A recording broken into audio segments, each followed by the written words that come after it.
all just watched it with us. Two heavyweights. They met tonight in Charlotte. Kept saying national implications.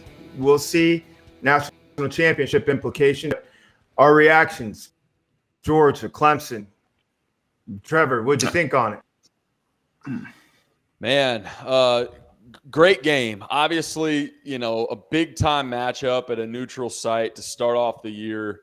You've got two programs that are highly touted, have had a lot of success in the past, and have played in these big games, right?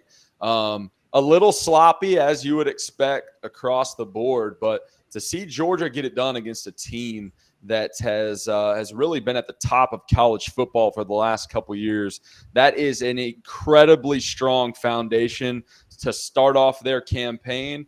And now moving into the rest of the season, they should have not only a target on their back, but a little confidence under their belt. I agree. Bryce, you and I were talking earlier about the quarterback play a bit. DJ Uiagalelei, he didn't probably like we thought he looked. Now, is that him, and this is the first time he's at bat starting, or is that more Bulldog defense? Oh, man, I got to contribute a lot of that to the Bulldog defense. I mean, when he came in last year, I mean, he played a fierce competitor at the time in Notre Dame, which we'll get into a different segment down the road, which buy, sell, short. If you're stock traders down the road, Notre Dame always seems to be up there, but can they play in big games? Who knows? It's not about Notre Dame right now, but what I do know is the fact that Kirby Smart and what he does in a recruiting room, what he does in his product on the field, those guys, their front seven is tenacious, it's gross, it's nasty. They like being nasty. Their back end came to play today. I really feel like, with tough, a lot of matchup problems, mixing up zone blitzing, things that just, in terms of a quarterback play, if you don't see that stuff every day, you're just going to take your lumps, and that's fine. Look, he's extremely talented, DJ Uiagalelei. I think if I said that correctly, I've been practicing in my room, almost like I'm singing karaoke.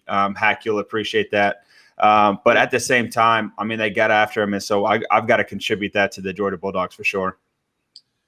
Yeah, I think Dan Lanning, the defensive coordinator at Georgia, came in with a great game plan.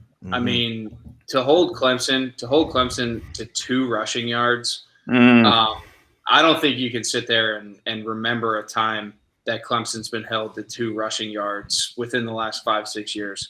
So I think a lot of the credit goes to the defensive coordinator. However, thinking about this game and national implications and what goes on, I think you saw 2 heavyweights who are still in it for the college football playoff. Clemson runs the table, does what they're supposed to do in the ACC. I think they're going to have another chance at them. Obviously, I'm extremely excited because the Georgia Bulldogs were my national champion pick. Really excited about where they're going. They got UAB next week. Got a chance to really get that offense back in rhythm because Brent Venables didn't disappoint either. I mean, I thought that he presented some challenges, obviously a defensive struggle. But really excited to see what comes up the pipe for these two teams heading into next week. Hack, let's stay there. You were big on JT Daniels. Now we all felt he can play. We all know there's a reason why he's leading a national contender. But your confidence in JT Daniels and how the game played out, what do you see next, and what do you think the goal was for him tonight getting in on a neutral site? Yeah, I mean, I think at the end of the day, like I was getting at, is defensively, Clemson also showed up. I mean, they did a great job, but JT managed the game well. He ultimately didn't lose it for his team. He kept them in it. Right. And at the end of the day, a win's a win, right? And I think that shows some grit and shows some toughness. Did he put up these ridiculous Heisman numbers? No. But like I said, a win's a win, and a win on that stage against a team of that caliber with Clemson, I think that puts a lot of kudos to him. And I think moving forward for his confidence, like I was saying, they got UAB next week.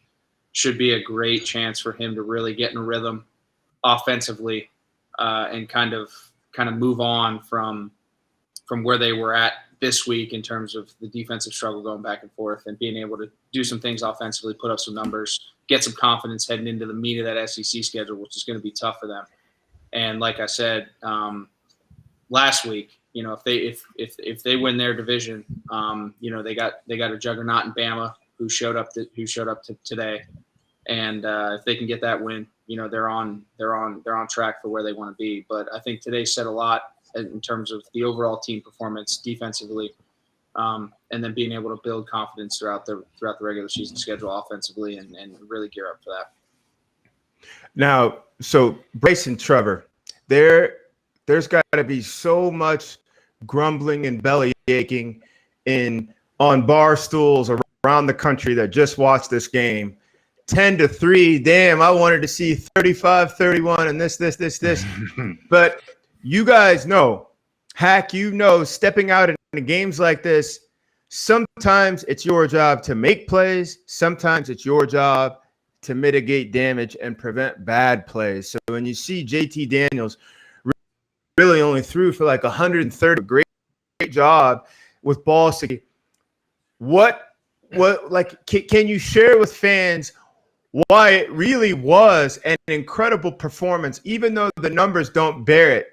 And really with DJ too, like, yeah, the numbers were smaller and the points were smaller, but the two offenses weren't the best units on the field. Can you walk our guys at the bar and the that are going to be going back and forth at the hair salons this week about how the game was,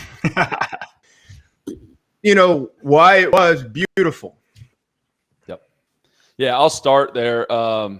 You know, if you look at the season, most of the time we're so used to that tune-up game, right? You guy comes out, you're playing a team that's much less caliber than you are. So you go up, you put up these huge numbers. That's how you get on these Heisman lists and everything else to kind of start your campaign. I look at this as a playoff game. If your team's playing in the playoff, it doesn't matter what the score is at the end of the day. You're going to the national championship, right? That's what today was for both Georgia and Clemson. Was hey, I know it's week one. We don't have our feet wet yet, but the winner of this game is setting themselves up for the long term. They'll go play UAB and whoever else they have on the schedule next week. They'll put up big numbers and a lot of points. But to play the game like they did today, gritty, passionate, defensive football, mitigating horrible mistakes that are going to cost you the game in JT Daniels, right? I mean, he had the one pick, but to get out of there with a win, that is a beautiful, beautiful thing, like you said, George. Eddie? Yeah, I love it because the thing is, man, you're not going to pay for pay-per-view when it's, you know, Mike Tyson versus Bryce Petty. You want to watch Mike Tyson versus Evander Holyfield. Right. And so these games, well, you know what, as much as I appreciate you guys' sentiment in that, I know that there's intention behind that just to get my ass knocked out. And I don't appreciate that as much. But the fact of the matter is people want to see heavyweights fight heavyweights. That's why these games open and kickoff are so good. It's so good for college football because you can't be scared to put your schedule and wins up against you know, the national implications that are down the road. Sure, Alabama can go play, you know, Helen Keller State for, you know, and pay them $2 million to come into Tuscaloosa and get the kick kicked out of them. But, man, that's not fun to watch, right? They want to go, and that's why Alabama's done what they've done. That strength of schedule has kind of come up, you know, year in and year out, making them the number one case, you know, really every year. What we've come to know is an Alabama that'll play the number 14 team in the country in Miami and beat them 41-3, just stop them. What those guys do is what everybody should do. But the fact of the matter is that's hard. That's really hard to do, to come in there with a new face, you know, with DJ. Again, and what we saw, I think, this week on a grander scale is the fact that everybody is really falling victim to a year and a half of not really playing full-on game football, with all 22 dudes going out there to really stroke it and play. So, you know, I love this in college football. And to the fan that truly does love college football, I don't think it really matters if it's 10-3. 50-3 or 50-49. I think it's just fun to watch guys go out, put it all out there, and especially for their college and their colors.